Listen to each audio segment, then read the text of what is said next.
मायूसी को कैसे बचाएं?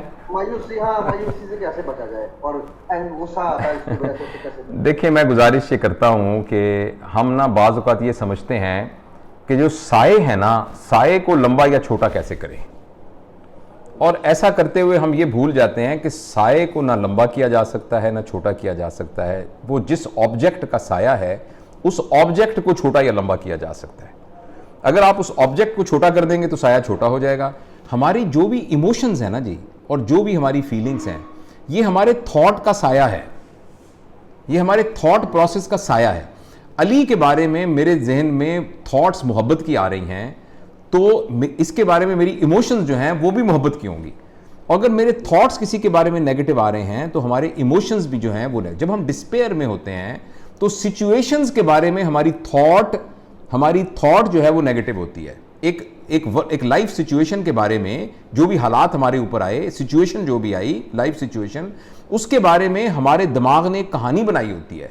अगर वो कहानी नेगेटिव बनेगी तो हम मायूस होंगे और हमें परेशानी होगी।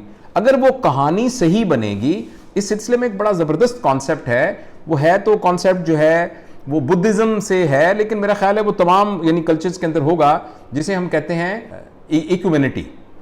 इक्यूमेनिटी ये लफ्ज़ है, ये लफ्ज़ आप सर्च कीजिएगा। इक्यूमेनिटी का मतलब ये है कि कोई भी लाइफ सिचुएशन हमें जब दरपेश हो तो हम उसके अंदर इन्वॉल्व होने के साथ साथ हम उससे अलहदा भी रहें।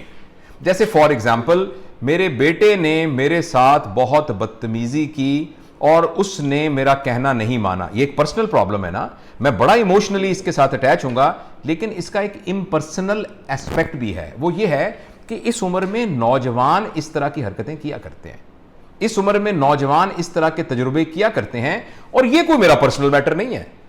किसी की मां फौत हो गई कैंसर से, ये बहुत पर्सनल मैटर है, इस पे बहुत डिस्पेयर होगा, बहुत परेशानी होगी, मगर इसका एक इम्पर्सनल एस्पेक्ट यह है कि बहरहाल इस दुनिया में रोजाना 1 सवा लाख बंदा फौत होता है, तो उसमें से एक खातून फौत हो गई, वो इत्तेफाक से वो खातून मेरी मां थी। ये इसका बिल्कुल एक इम्पर्सनल एस्पेक्ट है। तो होता यह है कि जिंदगी में हमें जो भी सिचुएशंस दरपेश होती हैं, हम इन सिचुएशन के सिर्फ पर्सनल एस्पेक्ट को लेकर एक नेगेटिव स्टोरी अपने दिमाग में बना लेते हैं।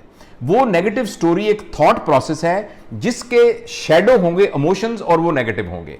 अगर हम हर लाइफ सिचुएशन के अंदर उस स्टोरी को पॉजिटिव कर लें तो हमारा थॉट प्रोसेस पॉजिटिव हो जाएगा, जिसके नतीजे में हो सकता है एक ही तरह की सिचुएशन एक बंदे में उम्मीद जगा दे और दूसरे बंदे के अंदर उसको खुदकुशी के ऊपर कर दे, हालांकि सिचुएशन एक ही होगी।